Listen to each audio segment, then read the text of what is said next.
दोस्तों, आज तक हम इंसान लगभग सौरमंडल के सभी ग्रहों पर अपना मिशन भेज चुके हैं और हमने ये काफी हद तक पता लगा लिया है कि उन ग्रहों के अंदर हालात कैसे हैं। अगर सौरमंडल में सबसे ज्यादा एक्सप्लोरेशन हमने किया है तो वह मंगल ग्रह की दुनिया है, मगर बिना स्पेस शूट हम किसी भी ग्रह पर सरवाइव नहीं कर सकते हैं, क्योंकि हमारी बॉडी पृथ्वी के वातावरण के हिसाब से बनी है, जो पृथ्वी से बाहर उसके अनुकूल वातावरण नहीं है। लेकिन दोस्तों, जब बात सन यानी कि सोलर सिस्टम के बिल्कुल बीचों बीच मौजूद विशालकाय स्टार की आती है, तो आपके दिमाग में यह ख्याल जरूर आता होगा कि सूरज के अंदर क्या है, आखिर सूरज के अंदर की दुनिया के अंदर क्या एक्टिविटी चल रही है, सूरज के अंदर हालात कैसे होंगे। तो चलिए दोस्तों, आज की इस वीडियो रिपोर्ट में हम इन सभी सवालों का जवाब साइंटिफिक वे में तलाशते हैं। दोस्तों, ऐसा नहीं है कि हम ये जानकारी ऐसे ही मन से बोल रहे हैं। हमने इस वीडियो की जानकारी काफी ट्रस्टेड सोर्सेज से जुटाई है, तो आप इस वीडियो को पूरा जरूर देखिएगा, बहुत कुछ सीखने को मिलेगा आपको।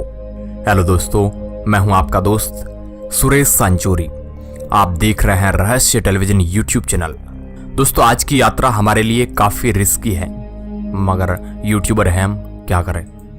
दोस्तों, हमारे सोलर सिस्टम के सेंटर पर मौजूद विशालकाय स्टार यानी कि सन सोलर सिस्टम के दिल की तरह काम करता है, जहां पर यह सोलर सिस्टम के सभी प्लैनेट्स को लाइट और हीट प्रोवाइड करता है, और इसकी ग्रेविटी सोलर सिस्टम पर मौजूद लार्जेस्ट प्लैनेट से लेकर सबसे छोटे पार्टिकल्स तक सभी चीजों को होल्ड करके रखती है।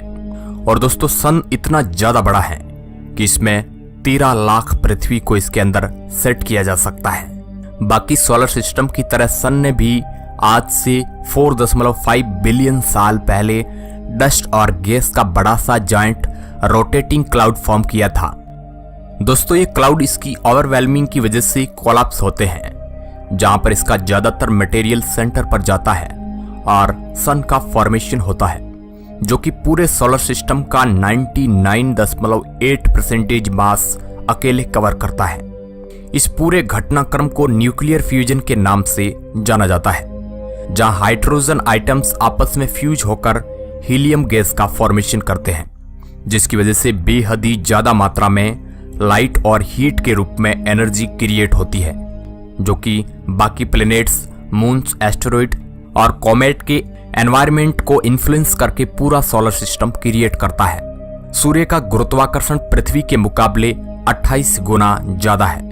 अगर आपका वजन पृथ्वी पर 60 किलो है, तो सूरज पर आपका वजन 1680 किलो हो जाएगा। इसके धरातल पर उतरने के बाद 648 किलोमीटर प्रति सेकंड की दर से उड़कर आपको बाहर आना होगा, अन्यथा हम उसके वायुमंडल से बाहर नहीं निकल पाएंगे। सूर्य के गुरुत्वाकर्षण का अंदाजा आप इस बात से भी लगा सकते हैं कि करीब 6 अरब किलोमीटर दूर स्थित प्लूटो को भी सूर्य अपने चारों तरफ घूमने के लिए मजबूर कर रहा है। जैसा कि हम सभी जानते हैं कि सन सबसे क्लोजेस्ट स्टार है, यानी कि सबसे नजदीकी तारा, जिस वजह से वैज्ञानिक इस पर सालों से अपनी पैनी नजर गड़ाए बैठे हैं और इसके बारे में तरह तरह की रिसर्च कर रहे हैं। लेकिन अभी भी सन के बारे में ऐसी बहुत सी चीजें हैं जिन्हें वैज्ञानिक समझ नहीं पाए हैं, और इसमें सबसे बड़ा सवाल तो यही बना है कि इतना जायंट स्टार आखिर काम कैसे करता है, उसके साथ ही इसके डीप इनसाइड आखिर क्या है। दोस्तों, सन के अंदर डीप में क्या है, इसे देखना इम्पॉसिबल है, क्योंकि अभी तक ऐसी कोई टेक्नोलॉजी डेवलपमेंट नहीं हुआ है जो ऐसा करके दिखा दे।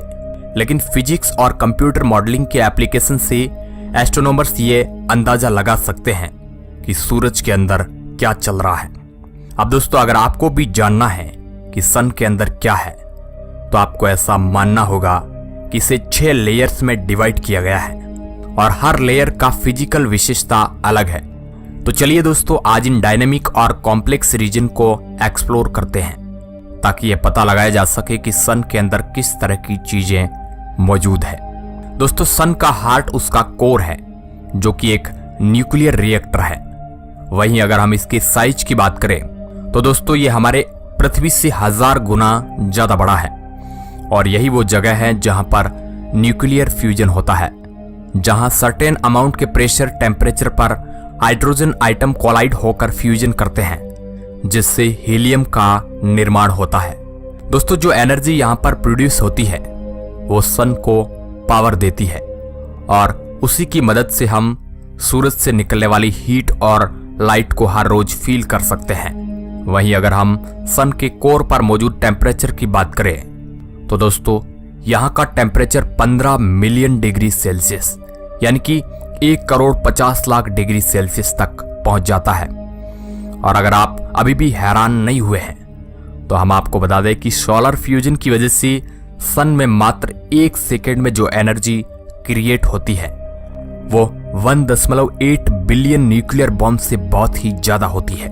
दोस्तों, इसकी अगली लेयर रेडिएटिव जोन होती है, जहां पर सुपर हॉट कोर से एनर्जी फोटॉन्स और लाइट यूनिट्स के फॉर्म पर बाहर निकलती है। हालांकि ये लेयर कोर जितनी डेंस नहीं होती है, लेकिन इतनी डेंस जरूर होती है कि फोटोन बाउंस होकर पास के गैस मॉलिक्यूल से बार बार कोलाइड हो जाए।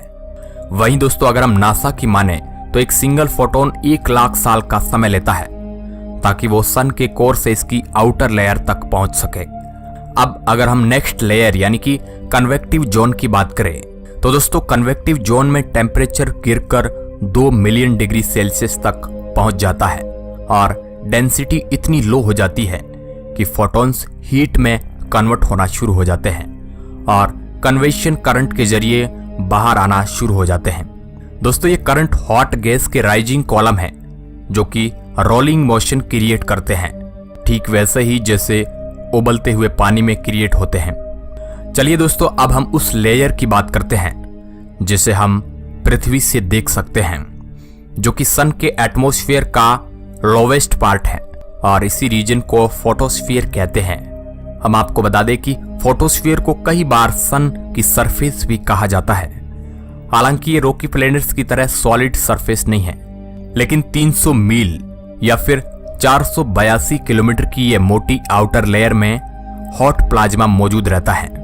इस जगह पर सूर्य की ज्यादातर एनर्जी, जो कि लाखों साल पहले सूर्य के कोर से क्रिएट हुई थी, फाइनली वो इस जगह पर पहुंच जाती है और लगभग 8 मिनट और 20 सेकंड बाद ये सनलाइट के रूप में हमारी पृथ्वी तक पहुंचती है। हम आपको बता दें कि फोटोस्फीयर सन के इंटीरियर एरिया से काफी ज्यादा ठंडा होता है। हालांकि अभी भी इस जगह का टेम्परेचर करीब 5500 डिग्री सेल्सियस तक का होता है। दोस्तों, फोटोस्फीयर के बाद क्रोमोस्फीयर होता है, जो कि 1250 मील या फिर 2000 किलोमीटर की थिक लेयर होती है, जहां पर जलते हुए जंगल की तरह हॉट गैस मौजूद होती है। प्लाज्मा की आग की लपेटें हजारों मील तक पहुंच जाती है।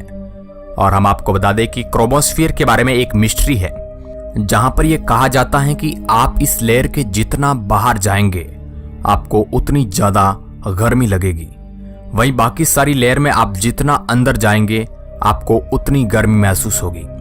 वहीं दोस्तों, अगर हम सन की एकदम आउटर लेयर की बात करें तो वो कोरोना होती है। यहां पर आप कोरोना वायरस मत समझ लेना, ये कोरोना अलग है जो कि सोलर एटमॉस्फेयर का बहुत ही बड़ा पार्ट होता है। ये काफी मिलियन मीलों तक एक्सटेंड यानी कि बढ़ सकता है और हम इसे तभी देख सकते हैं जब सूर्य ग्रहण लगा रहता है या फिर स्पेशल एक्स्ट्रा इमेज के जरिए भी हम इसे देख सकते हैं। दोस्तों, क्रोमोस्फीयर की तरह कोरोना का टेम्परेचर काफी ज्यादा हाई होता है, जहां पर इसमें करीब 2 मिलियन डिग्री सेल्सियस तक का तापमान मौजूद रहता है। हालांकि अब इस जगह पर इतनी ज्यादा हीट क्यों होती है वह अभी भी मिस्ट्री बना हुआ है। हाँ, ये कहा जाता है कि सूरज का मैग्नेटिक फील्ड इसमें काफी अहम किरदार निभाता है। कोरोना की जगह पर इतना ज्यादा तापमान क्यों होता है, इस सवाल का जवाब तलाशने के लिए नासा ने एक जाबाज स्पेसक्राफ्ट पार्कर सोलर प्रोब को सूरज की इस दुनिया को जानने के लिए भेजा है, जो लगातार सूरज की तरफ बढ़ रहा है। आने वाले कुछ सालों में वह सूरज के बारे में काफी अहम खुलासे कर सकता है। पार्कर सोलर प्रोब सूरज के जितना नजदीक गया है, इतना नजदीक आज तक कोई भी स्पेसक्राफ्ट नहीं पहुंच पाया है। इसके साथ ही भारतीय अंतरिक्ष एजेंसी इसरो का अंतरिक्ष यान आदित्य L1 भी इसके बारे में जानने के लिए तैयारी में है। दोस्तों, अगर हम मिल्की वे गैलेक्सी में मौजूद अदर स्टार से सन को कंपेयर करें तो यह बिल्कुल ऑर्डिनरी है, लेकिन हाँ, इसके अंदर एक रेयर फीचर मौजूद है और वो यह है कि इसकी हीट और लाइट एक ऐसे ब्लू प्लेनेट पर जाती है जहां पर रहने वाले लोग इस पर लगातार रिसर्च कर रहे हैं और आगे भी करते रहेंगे। तो दोस्तों समझ गए ना कि वो लोग कौन हैं। बाकी दोस्तों हमें पूरा विश्वास है कि आपको सन के बारे में इतना कुछ जानकर काफी मजा आया होगा और अगर हाँ तो इस वीडियो में कमेंट करके जरूर बताइएगा। साथ ही ऐसे ही इंटरेस्टिंग वीडियो देखने के लिए आप हमारे चैनल को सब्सक्राइब कर सकते हैं। वीडियो के अंत तक बना रहने के लिए आपका बहुत बहुत धन्यवाद।